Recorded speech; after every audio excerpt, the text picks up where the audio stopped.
Bien, chicos, en esta oportunidad vamos a hablar de un elemento del RAW de eliminación que dice relación con los cuidados de enfermería a la mujer con trastornos en el ciclo menstrual. La menstruación, al ser una eliminación de cierta cantidad de sangre de carácter mensual o periódico, se considera como parte de las eliminación de ciertas toxinas del cuerpo y por lo tanto se considerará en este RAW. Vamos a ver las partes generales, los cuidados, algunos conceptos básicos para que ustedes los tengan, pero los van a ver con mayor detalle en su asignatura de cuidados de la mujer. Vamos a hablar en esta oportunidad de tres temas que son generalmente los trastornos más habituales en relación a la menstruación, que son la hemorragia uterina, la dismenorrea y la amenorrea. La hemorragia uterina es el sangrado menstrual normal y se define como la menstruación cíclica cada 21 a 35 días que dura menos de 8 días con una pérdida sanguínea de 20 a 80 ml, ¿no es cierto?, por cada periodo. Hemorragia uterina es todo aquel sangrado que se encuentre fuera del rango de normalidad. O sea, si yo tengo menos, o sea, si yo tengo más de 80 ml, voy a tener, ¿no es cierto?, una hemorragia uterina. Acá hay una tablita que les va a ayudar, ¿no es cierto?, a reconocer algunas cosas clave. La duración del ciclo promedio, recuerden que esto es un promedio, es de 28 días y el rango va entre 21 a 35 días, se considera dentro de lo normal, ¿ya? La anormalidad es que sean ciclos cortos, menores a 21 días, y que sean ciclos muy largos, mayores a 35 días. La duración del sangrado en promedio es de 4 días, puede ir de 1 día a 8 días, y lo anormal es que dure más de 8 días, ¿ya? En términos de cantidad de sangrado, el promedio habitual son 35 ml, pero hay un rango entre 20 a 80 ml, y si esto es mayor de 80 ml se considerará, ¿no es cierto?, hemorragia uterina. Cualquiera de estas condiciones que están acá de anormalidad me van a tener que prender las alertas para yo determinar qué voy a hacer con esa paciente que está con esas alteraciones de normalidad. ¿Cómo se presenta esta hemorragia uterina? O cuáles serían las causas, ¿no es cierto? Mujeres entre los 20 y los 30 años, generalmente por embarazos, ¿ya? O embarazos, digamos, pérdidas de embarazo, embarazos propiamente tal y pérdidas de embarazo, o el uso de anticonceptivos orales. En mujeres entre los 40 y los 55, por estar en la perimenopausia, están bordeando, ¿no es cierto?, ya sea comenzando o terminando el ciclo de la menopausia, y el cáncer de útero también es otro factor.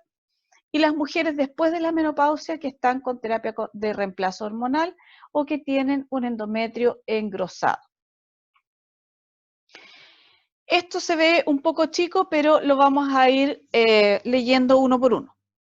Hay algunos términos que se aplican, ¿no es cierto?, a trastornos del ciclo menstrual.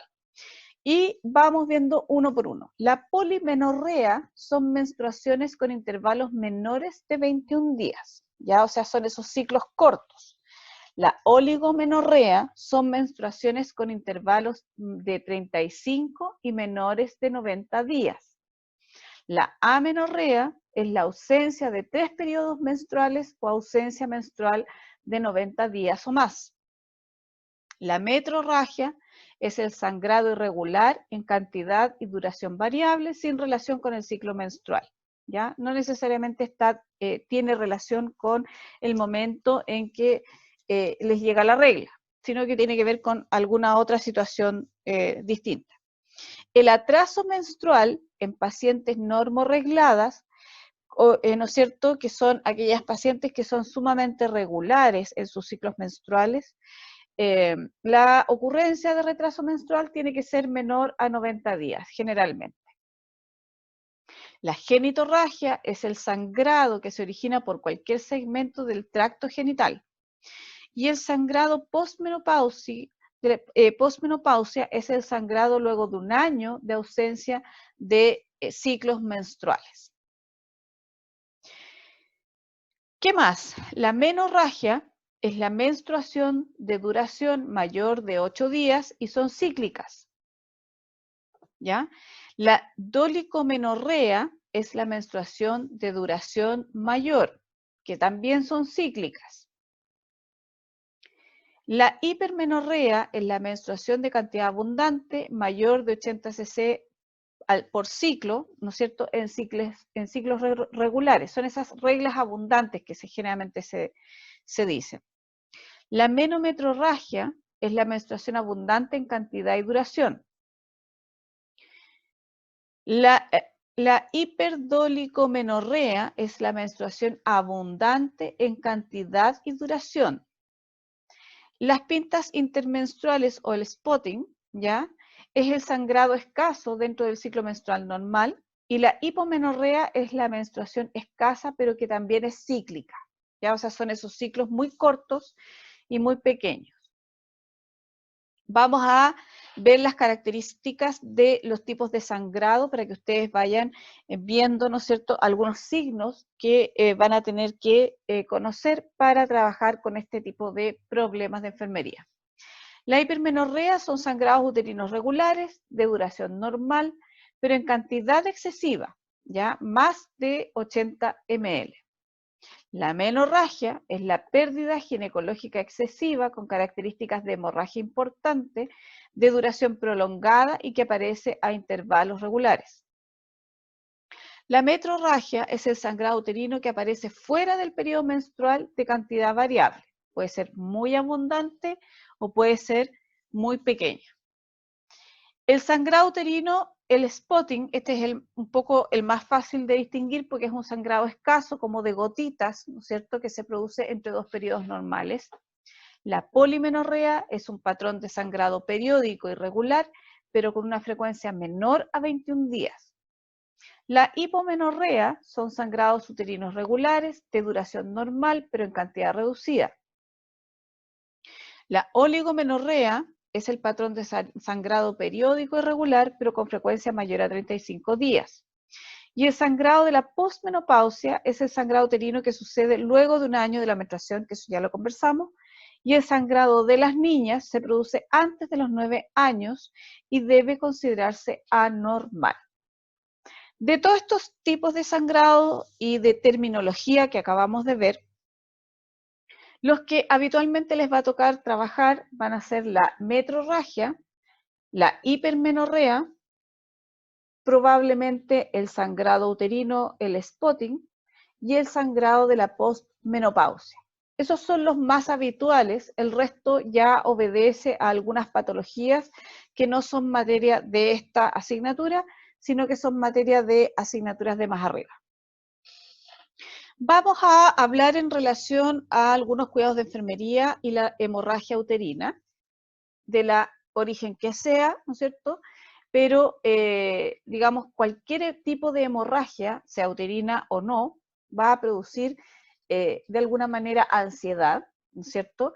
Y para trabajar con esa ansiedad, lo que nosotros tenemos que hacer es proporcionar información objetiva respecto al diagnóstico y tratamiento, escuchar las preocupaciones del paciente, o de la paciente, digamos, y tranquilizarla, permanecer con la paciente para fomentar la seguridad y disminuir sus miedos. La ansiedad generalmente se produce por el miedo a lo desconocido. Si ustedes son capaces de explicarle a esa paciente lo que le está pasando, por qué le está pasando y lo que le va a pasar después para adelante, les aseguro que la ansiedad de esa paciente va a disminuir enormemente. Probablemente vamos a tener una hipovolemia por un sangrado abundante, ¿ya?, donde vamos a tener que manejarlo de alguna manera y para eso vamos a mantener una vía venosa permeable, vamos a observar los niveles de hemoglobina y hematocrito, ¿no es cierto?, vamos a tomar ciertos exámenes, vamos a vigilar la pérdida de líquidos, ¿no es cierto?, a través de hemorragias o vómitos si es que hubiere, control de funciones vitales, específicamente pulso, ¿ya?, asistir a la paciente que deambula en caso de hipotensión. Recuerden que cuando hay baja en la cantidad de volumen circulante, se produce la hipotensión ortostática y que nos puede llevar a un desmayo si es que la persona se levanta muy rápido. Instruir a la paciente para que evite cambios posturales bruscos, como sentarse o pararse, para evitar, ¿no es cierto?, este desmayo por cambio de postura. Mantener flujo de líquidos endovenosos constantes para ir reponiendo alguna cantidad de volumen. Disponer de productos sanguíneos para transfusión si es que fuere necesario. ¿Ya? Cuando son hemorragias muy abundantes, en general a las mujeres se les llega a transfundir si es que ya la administración de coloides o de algún otro tipo de suero expansor o expansor plasmático, que eso ya lo vimos, ¿no es cierto?, en el RAW de líquido, no surtiera el efecto que nosotros necesitamos. La otra condición más habitual es la disfunción sexual, ¿no es cierto?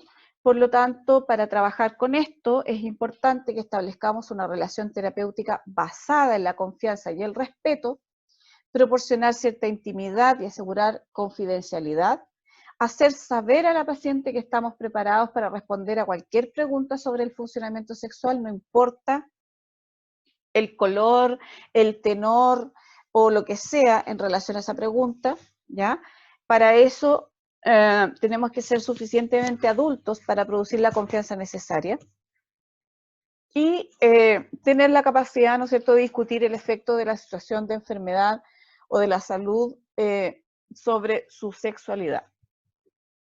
Aquí no estamos hablando de condición sexual ni de orientación sexual, sino que estamos hablando de que de repente es probable que nos hagan ciertas preguntas relacionadas con esta condición de hemorragia uterina y tenemos que estar preparados para saber cómo responder. La dismenorrea, que es la que probablemente ustedes más conocen, es el dolor asociado a la menstruación, localizado preferentemente en la región suprapúbica y puede tener dos causas, puede ser primaria, ¿no es cierto?, que obedece exclusivamente a los cambios hormonales y al periodo propiamente tal, y puede ser secundaria, que obedece a alguna condición como un endometrio engrosado o un ovario poliquístico o alguna otra condición, ¿no es cierto?, ginecológica que pueda estar produciendo ese dolor. Para trabajar con ese dolor, lo primero que vamos a hacer es evaluar ese dolor como un quinto signo vital, ¿no es cierto?, con la escala de valoración análoga, ¿ya?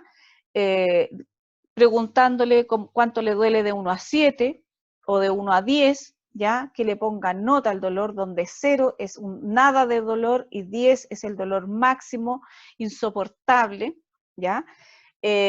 Según eso vamos a ir valorando la evolución de ese dolor para evaluar la necesidad de administrar algún analgésico, ¿ya? Como dice acá, vamos a administrar analgésicos complementarios cuando sea necesario para potenciar la analgesia.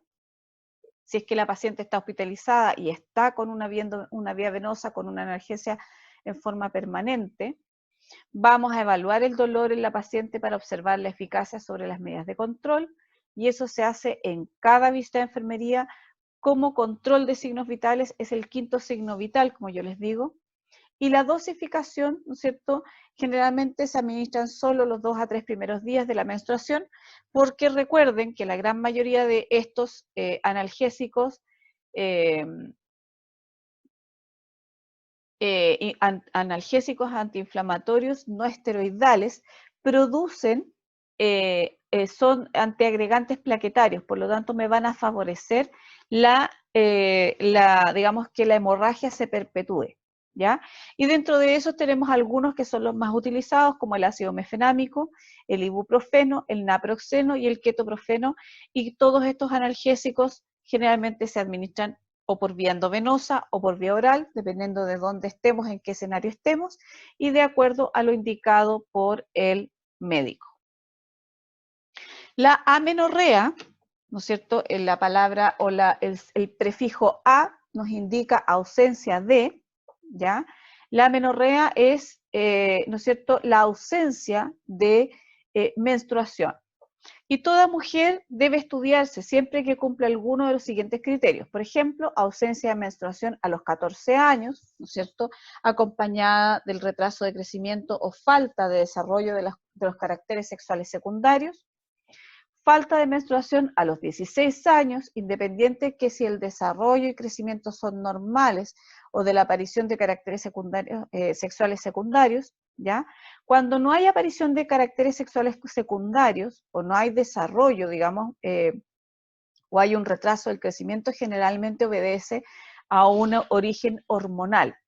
Cuando sí hay caracteres sexuales secundarios, pero no hay menstruación a los 16 años, quiere decir que ya hay una alteración a nivel localizada de el útero o los ovarios y su funcionamiento. En aquellas mujeres que ya han menstruado y presentan falta de menstruación por un periodo de al menos 3 de sus ciclos habituales o 6 meses de amenorrea. Cualquiera de las dos condiciones nos amerita un estudio y se puede iniciar el estudio de aquellos casos en que la amenorrea suponga un estado de preocupación o ansiedad que generalmente se produce relacionado, ¿no es cierto?, a una relación sexual temprana y la presencia de un embarazo. Vamos a tener la amenorrea fisiológica, que es la falta de menstruación que ocurre durante el embarazo, la amenorrea primaria, que es la ausencia de menarquia a los 16 o 18 años, o ausencia de menstruación 2 años después de la aparición de los caracteres sexuales secundarios, y la amenorrea secundaria, que consiste en el cese de la menstruación durante al menos 3 meses, una vez excluidas las causas fisiológicas. O sea, ya descartamos el embarazo, pero la niña o la joven o la mujer sigue sin menstruar por al menos 3 meses. Dentro de los cuidados de enfermería es importante lograr que la paciente, lograr en la paciente el cumplimiento de las indicaciones que se le realicen y evitar de esa forma las complicaciones que se pueden presentar. Algunas de las acciones de enfermería, ¿no es cierto?, con trastornos menstruales en general, tienen que ver con brindar psicoterapia de apoyo o brindar un apoyo psicológico, orientar a la paciente en cuanto a la realización de los distintos complementos de los estudios, debería decir ahí, complementarios indicados por el médico, orientar a la paciente en cuanto a las alteraciones que pueden aparecer durante la etapa premenopáusica, ¿ya?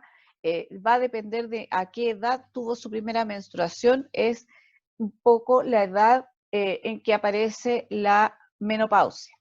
Orientar y chequear la realización de la prueba citológica, ¿no es cierto?, el famoso PAP.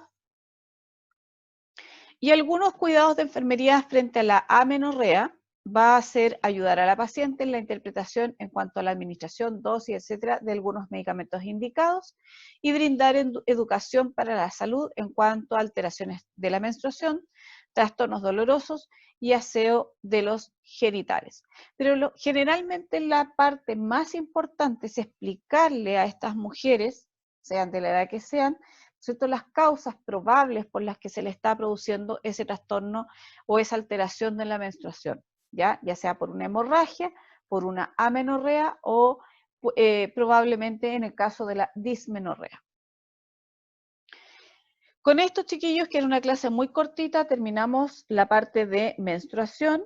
Nos faltan dos cositas que vamos a ver, probablemente se las voy a subir mañana, que tienen relación con sondas vesicales, y vamos a buscar algo en relación a ostomías y drenajes para que tengan cierto material y vayan enterándose un poco más de lo que pasa, ¿no es cierto?, con estos pacientes que requieren alguna ostomía y algún drenaje.